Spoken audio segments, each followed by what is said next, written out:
bagaimana meningkatkan kemampuan saya dalam presentasi di depan umum, Ya. terutama di depan Bapak Ibu guru yang menjadi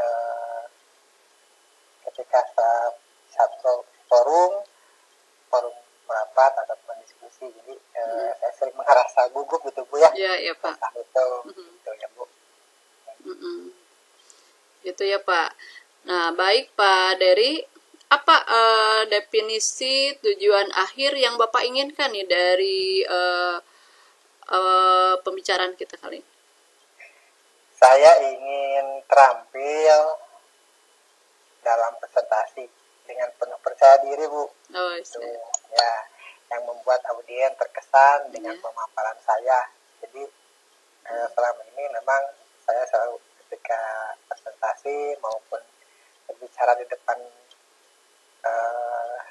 audiens atau Bapak Ibu guru sering mengalami gugup gitu Bu. Oh iya, oke baik Pak. Nah Pak, apa ukuran keberhasilan yang Bapak inginkan nih dari sesi coaching yang kita lakukan nih pada kesempatan ini? Saya ingin presentasi dengan lancar Bu, dan tanpa rasa gugup, tegang, berbicara di depan Bapak Ibu guru ataupun audiens tidak merasa kesulitan. Kemudian presentasi di depan Bapak Ibu guru bisa tersampaikan materi yang bisa saya sampaikan itu tersampaikan gitu Bu. Jadi tidak merasa ada tegang. Iya. Karena suka ada tegang ya Pak ya. Iya Bu. Baik Pak. Nah, kita sekarang masuk ke identifikasi ya Pak. Apa yang membuat Bapak itu merasa kesulitan nih pada saat presentasi di depan Bapak Ibu guru atau audiens nih? Apa yang Bapak rasakan tuh? Saya rasakan itu adalah gugup Bu. Gugup. Meskipun saya sudah dipersiapkan, kemudian saya sudah membuat skenario untuk presentasinya, kadang ada saja yang terlewat gitu Bu. Yang tidak tersampaikan kepada audiens tentang tujuan utama dari presentasi itu, kendalanya. Oh begitu ya. Ya. Oh begitu ya Pak Dery. Iya, baiklah.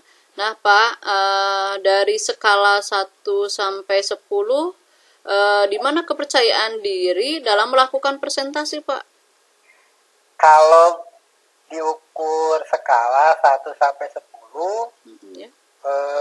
saya berada di angka 7 Bu.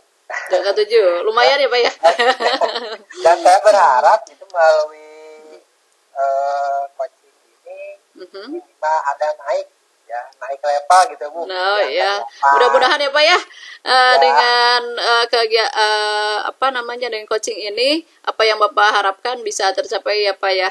Bisa memberikan solusi. Nah, sekarang ceritakan lebih lanjut bagaimana perasaan itu muncul Pak. Jadi begini Bu, saya itu mempunyai kekhawatiran pada saat presentasi. Apakah saya bisa memberikan kesan positif kepada Bapak Ibu guru atau audiens? Nah, pernyataan itu sering muncul dalam benak saya dan selalu terbersit dalam diri. Apakah apa yang saya sampaikan itu bisa maksimal atau sempurna dalam penyampaian, dan materi yang saya sampaikan itu apakah bisa diterima dengan baik atau hanya sebatas pemaparan biasa saja. Nah, itu yang jadi beban dalam diri saya Bu. Iya. Baik Pak Dery, saya paham ya. Nah, bagaimana Bapak menghadapi situasi tersebut Pak? Ya, menghadapi kondisi seperti itu, saya mencoba berusaha untuk tenang Bu. Ya, dan bagus. Tarik nafas selama beberapa detik untuk memberikan jeda kepada diri saya untuk memberikan rasa nyaman, rasa tenang. Ya, kalau memungkinkan untuk minum, saya mencoba minum dulu, meskipun hanya sedikit Bu, untuk memudahkan saya supaya suara yang saya siapkan, pikiran dan biar saya fokus lagi gitu. Konsentrasinya lebih fokus gitu Bu. Iya, bagus Pak. Nah, selanjutnya apa rencana Bapak dalam mencapai tujuan presentasi yang diinginkan tadi Pak? Nah, Kira-kira. saya akan mempersiapkan materi presentasi dengan sebaik-baiknya.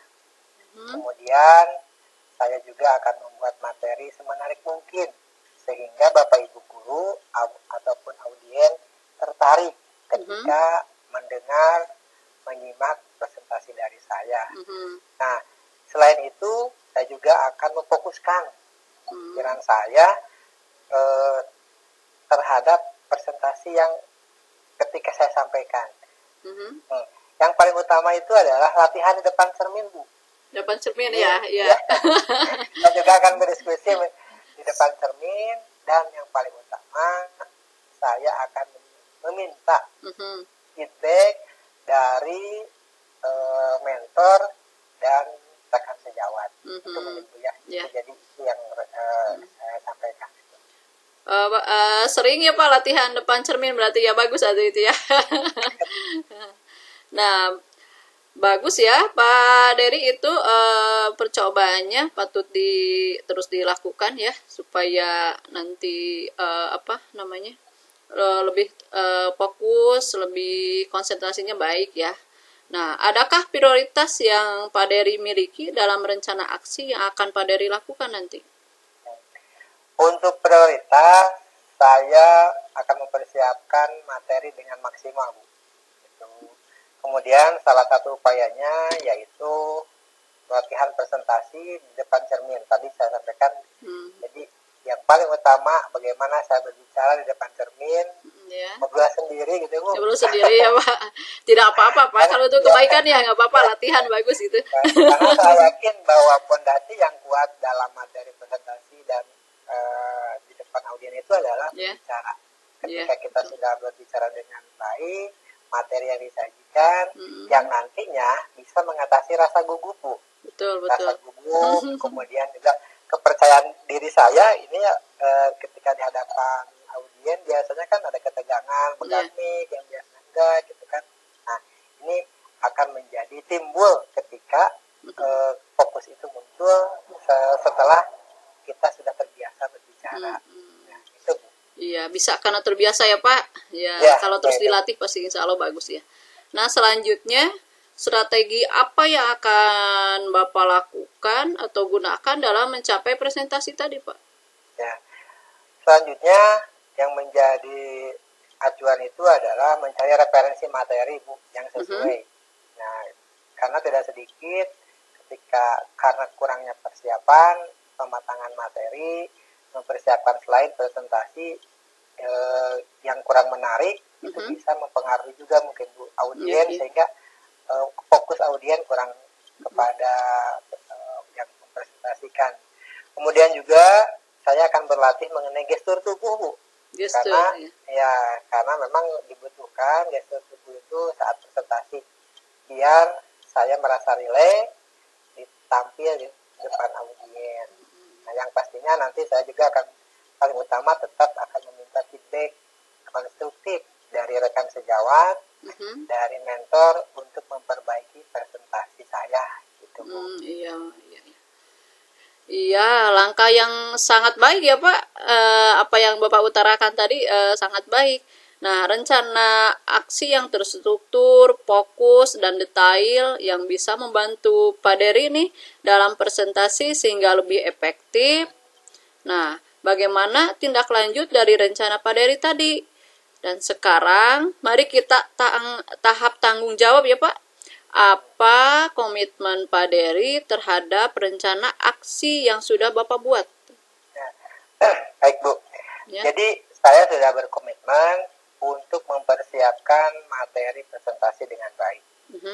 Berlatih di depan cermin dengan fokus, meminta feedback dari rekan sejawat, kemudian minta masukan dari mentor, dan yang paling utama itu adalah ketenangan, Bu. Ketenangan. Mungkin itu yang muncul dalam diri saya, ketenangan ketika sudah terbiasa berbicara di depan cermin dan dipraktikkan di depan audien gitu, Bu. Ya, betul. Nah, terus siapa dan apa yang dapat membuat Pak Dery dalam menjalankan komitmen tersebut yang dapat membantu nih yang komitmen tadi? Ya, saya akan meminta bantuan dari rekan sejawat, Bu. Ya. Dari lingkungan, juga dari teman-teman, untuk memberikan feedback dan membantu saya dalam berlatih presentasi. Karena dengan dorongan dan masukan dari rekan-rekan itu, saya yakini akan menjadi dorongan motivasi bagi saya untuk tampil lebih baik di depan audien ataupun di depan Bapak Ibu guru. Nah, ini menjadi bahan pemantik perbaikan bagi saya ke depan. Gitu. Ya, baik Pak. Nah, bagaimana Pak tindak lanjut dari coaching ini Pak Dery? Tindak lanjut dari coaching ini menjadi dasar bagi saya untuk terus berlatih, Bu, dalam presentasi. Dengan modal coaching hari ini akan menjadi fokus bagi saya ke depan. Karena ini merupakan sebuah perjalanan dalam hal menambah kompetensi saya dalam berkomunikasi, Bu. Gitu. Karena bagaimanapun juga modal tidak hanya bermodal keberanian, Bu, dalam hal ini prinsipnya itu harus ada persiapan, ada latihan, kemudian juga harus bisa berkomunikasi tadi, Bu, kuncinya. Ya, Bu. Nah, saya ingin mengucapkan juga terima kasih untuk Ibu yang sudah bersedia menyempatkan waktu dalam kegiatan coaching pada kesempatan ini. Ya. Sama-sama Pak Dery, semoga lancar dalam setiap presentasinya ya. Amin ya Allah ya Rabbal Alamin. Saya sangat semangat sekali nih kalau ketemu sama guru hebat seperti Pak Dery ini nih yang selalu semangat untuk terus belajar nih. Mudah-mudahan ya di sesi selanjutnya saya bisa mendengarkan bagaimana nih pengaplikasian yang sudah kita diskusikan hari ini. Mudah-mudahan ada hasilnya yang baik ya Pak. Nanti di sesi selanjutnya kita bisa bertemu lagi dengan semangat baru ya Pak, yang terus belajar, untuk terus belajar. Jangan bosan, terus belajar ya Pak. Ya Bu, terima kasih sama-sama. Iya. Terima kasih saya juga Pak Dery ya. Mungkin saya sekian ya dari saya, mungkin ya Pak Dery, mohon maaf jika ada kata dari saya kurang berkenan ya Pak. Assalamualaikum warahmatullahi wabarakatuh. Waalaikumsalam warahmatullahi wabarakatuh. Terima kasih, Bu. Mangga, Pak.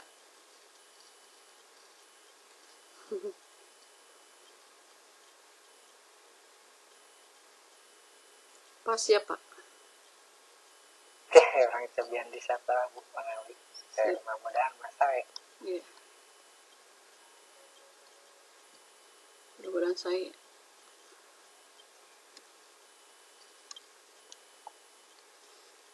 No abdi mah gak pakai jeda nih, langsung ya.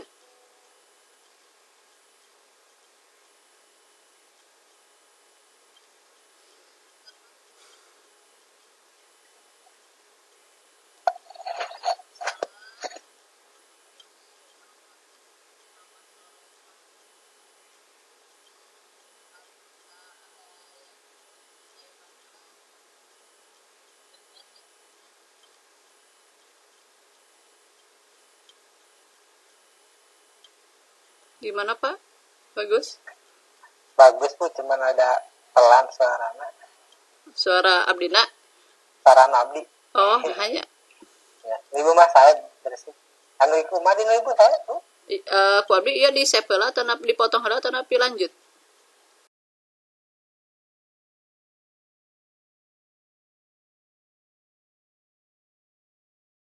Mengelola kelas yaitu ingin menciptakan kelas yang kondusif dan menyenangkan bagi siswa Pak.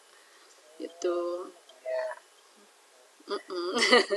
Terus apa Bu yang sudah Ibu lakukan untuk mencapai tujuan tersebut? Nah, saya sudah mencoba berbagai metode pembelajaran, tetapi belum ada yang benar-benar efektif Pak. Saya sudah mulai mempraktekkan dengan anak-anak, membuat karya, mengetes anak, kadang secara lisan. Banyak metode yang telah saya lakukan Pak di dalam kelas, tapi sepertinya semuanya belum menghasilkan sesuatu yang sangat baik Pak gitu. Ya. Jadi saya masih memerlukan ini Pak, ilmunya nih bagaimana supaya pembelajaran itu bisa menyenangkan nih bagi anak itu gitu. Anak itu jadi betah nih belajarnya gitu. Terus apa Bu yang sudah Ibu lakukan untuk mencapai tujuan tersebut?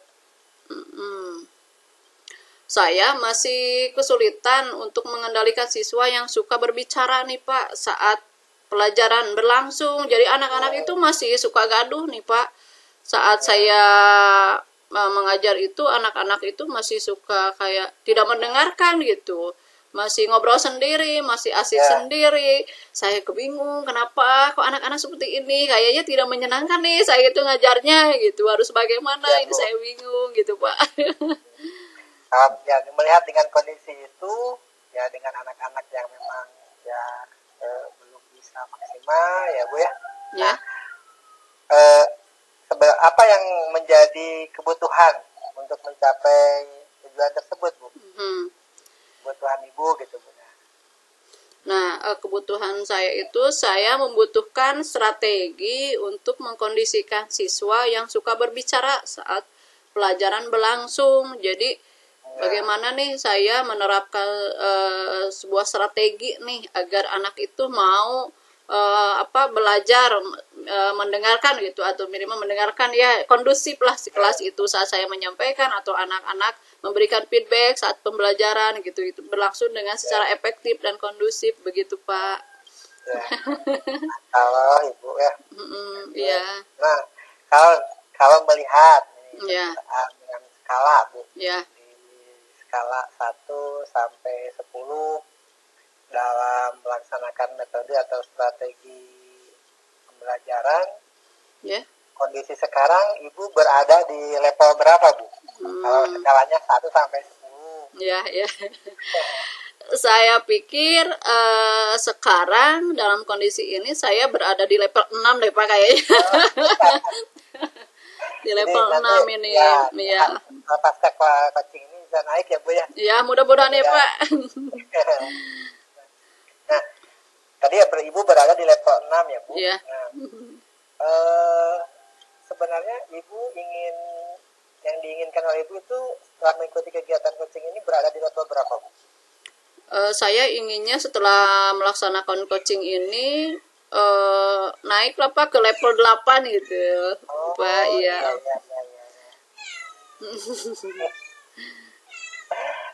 Baiklah Bu.